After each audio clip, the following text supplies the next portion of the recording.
Writing a story with the title, "Ignore These Life Lessons to Be Miserable for the Rest of Your Life," like I did, can be both humorous and insightful if approached creatively. Here's a framework to make it compelling. 1. Set the tone. Decide if your story will be funny, sarcastic, or tragic. A sarcastic tone often works well for such themes, as it can deliver meaningful advice wrapped in humor. 2. Introduce the narrator. Create a narrator who is self-aware yet self-deprecating. They know they've messed up and are now sharing their missteps as advice. For example, "Let me save you some trouble, just do everything I did wrong. I promise, misery guaranteed." 3. List the life lessons, or anti-lessons. Structure your story around key lessons that lead to misery. Each lesson should be a chapter or a section. Examples include, always compare yourself to others. Your neighbor's grass isn't just greener, it's probably a golf course. Why not obsess over it instead of mowing your own? Avoid taking responsibility, blame everyone else. That way, you'll never grow, and life will stay predictably terrible. Procrastinate on everything important. The best part about putting things off is the panic attacks at 3 a.m. Totally worth it. 4. Provide personal anecdotes. Weave in funny or poignant examples of how the narrator ignored these lessons and the outcomes.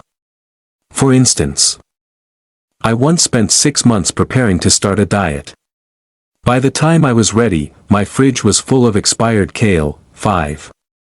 Balance humor and insight. While the title leans toward humor, sneak in real wisdom. Readers should laugh, but also feel a twinge of recognition about their own behavior. 6. End on a thoughtful note. Conclude with a reflection that ties everything together, like a warning or a moment of growth. For instance, impact, the emotional and physical dynamics of a relationship. Weakness. 2. Neck. The neck is an incredibly sensitive area and one of the most powerful erogenous zones due to its high concentration of nerve endings and its proximity to the face and ears. The skin on the neck is thinner and more delicate, making it particularly receptive to light touches and whispers. For example, on a casual date like a dinner for two, a simple gesture like someone gently placing their hand on the other's neck while talking can immediately intensify the moment's intimacy. This subtle touch can send shivers down the spine, increasing the emotional and physical connection between the couple. The gentle contact, combined with the warmth of close breath, can transform a common moment into an intensely personal and exciting experience, elevating the level of attraction and desire for both. This type of interaction shows how conscious and attentive touch in sensitive areas like